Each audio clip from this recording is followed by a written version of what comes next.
mount it. It's my day off today, so I can mount it today. Perfect timing. Yeah. Yes, leave it here. Where do you work? I work in JBS.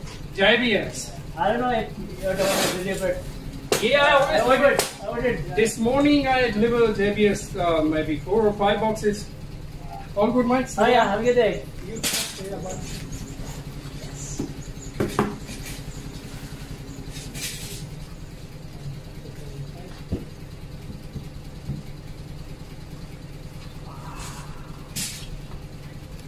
Alright guys, this is it. Now wait to open it. Konig. So what's on the inside? It says accessories inside. So it comes with the hub centric ring. Yeah. It says Konig Hypergram. Woo! Buksan na natin. Excited na ako. Rubber na lang kulang. Sana dumating ngayong araw na to para makabit na rin natin sa ating sasakyan.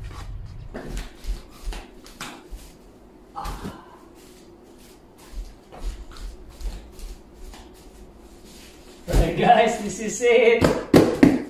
Dumating na ang wheels na pinakakahintay natin. Presenting Proform Konig. Yes! Buksan na natin. Excited na ako. Nabakas. Ito na yung ipapalit natin sa rota na nabasag 2 weeks ago. Buksan na natin kung anong laman nito.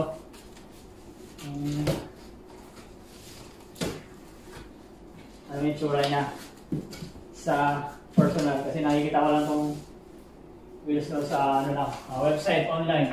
Sa mga posts. Ayan, makikita na natin kung anong laman at ano yung itsura niya, yung packaging niya. Yan. So yan siya. Binuksan mo, may plastic, tapos ito plastic ring, din itong mesh, tawag nito mesh cloth. Tapos meron pa siyang foam sa ilalim. At punit. Lang yan. At eto na siya. Oops. Ayan natin. Uy. Gaan na. Hindi ko na-expect na ganito kagaan.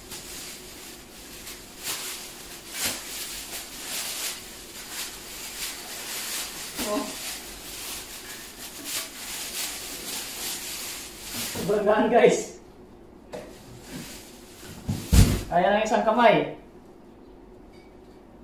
Yung rota natin, yung binuksan natin dati, kung napanood nyo yun, kung hindi nyo pa napanood, panoorin nyo.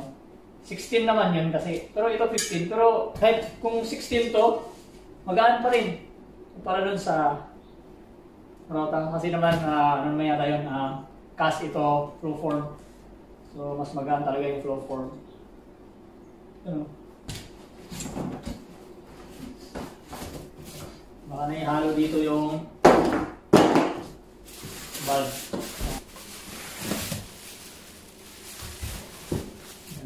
For sure, another na to. Packet.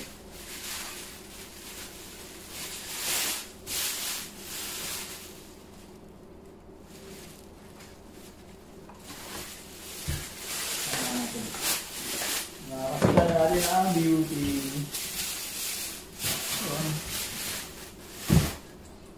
Usual, parehas lang yan. Same offset. Dito yung ibang milyo. Alin ng cup. May kakabit natin yung cup. Para di na mawala.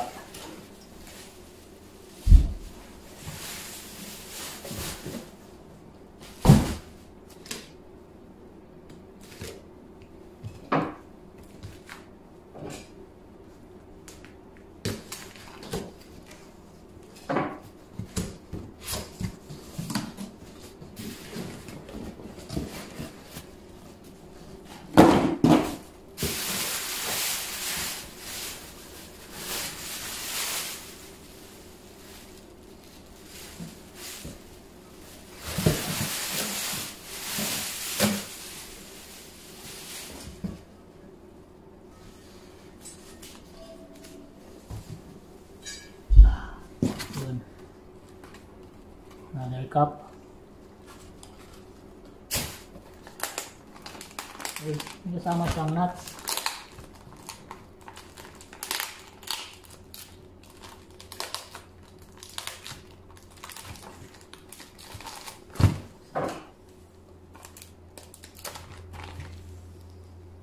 Anong kasamang bulb to? Bulb lang importante.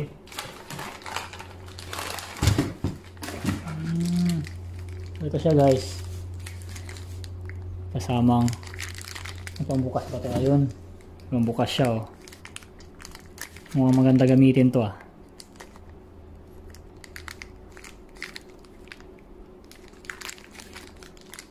Special lock. Special opener. Half centric. Nakasaka ito sa ano natin. Ayun. Sama siyang centric ring. Centric ring. Sorry. Wala yung bulb. Nasa Nissan kung meron silang bulb. Natanong natin din pala.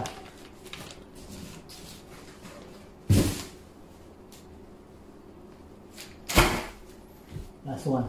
Sana nandito. It comes with a bulb? I don't know. I forgot to ask.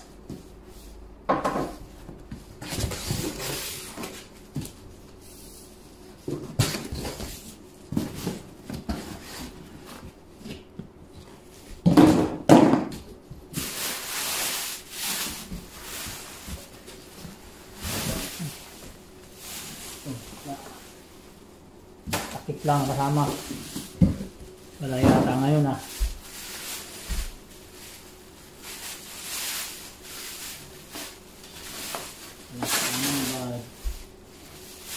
So yeah, this is it. Wow. Hindi ko na mahintay na may kabit to sa just natin. Ano kaya kinalabasan? Yan, ang iniisip ko na lang nito is yung front. Sigurado nakalabas to ng konti. Tapos yan, pupunta ulit tayo dun sa Naracourt para paka-adjust ulit yung camber. Kasama na alignment na rin. Wow. So excited. Sana problema. Ito. Baka sa Nissan meron. So doon na lang ako bibili.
Bago natin ipakabit yung rubber guys hanggat wala pa yung rubber. So testing muna natin dyan kung sasakto talaga yung butas ng studs.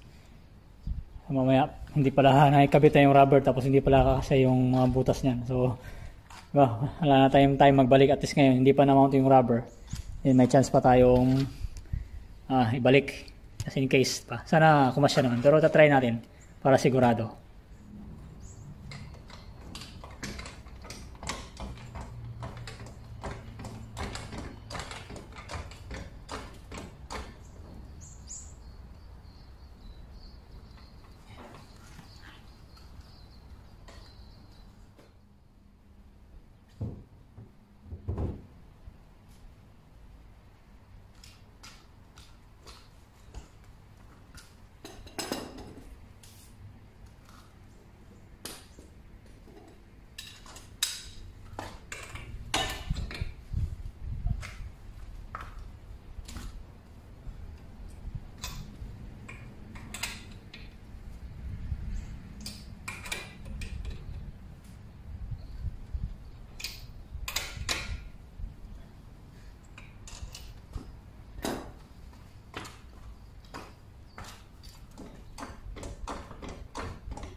Right.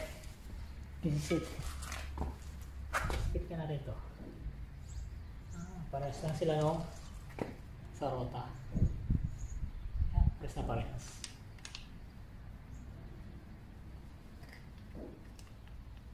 Parehas lang. Tingnan natin sa rota kung kakasya dito.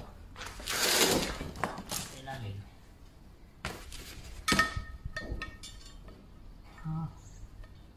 Okay.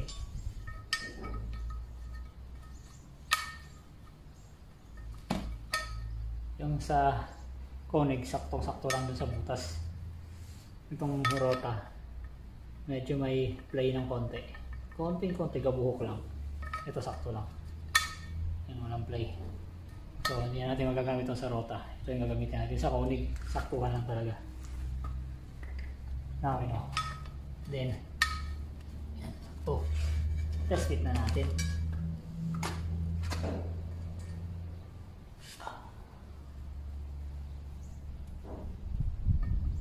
Alright.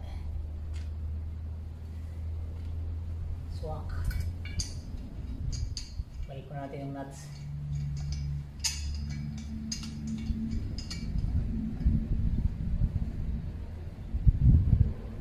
Okay.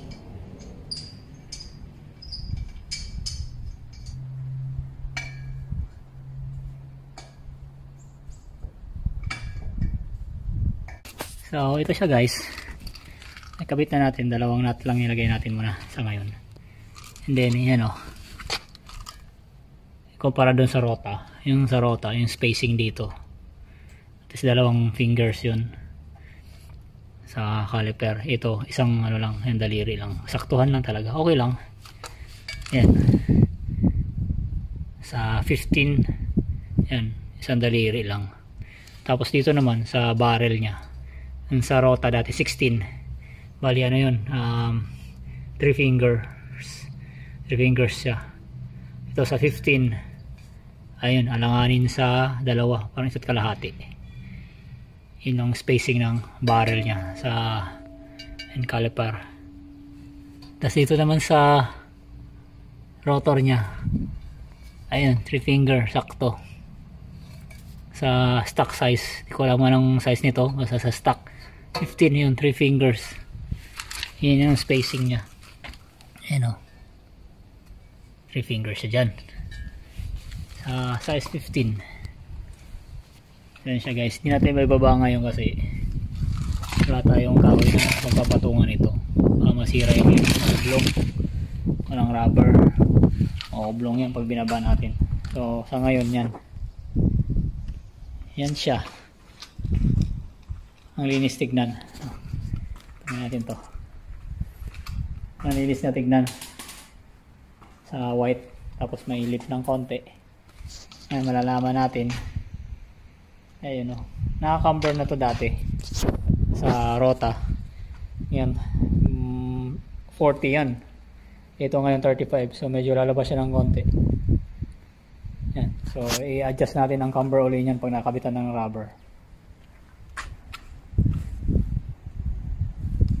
So yun, ito yung 40 na camber.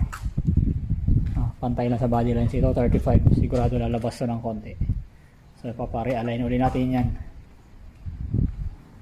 Malinis na tignan.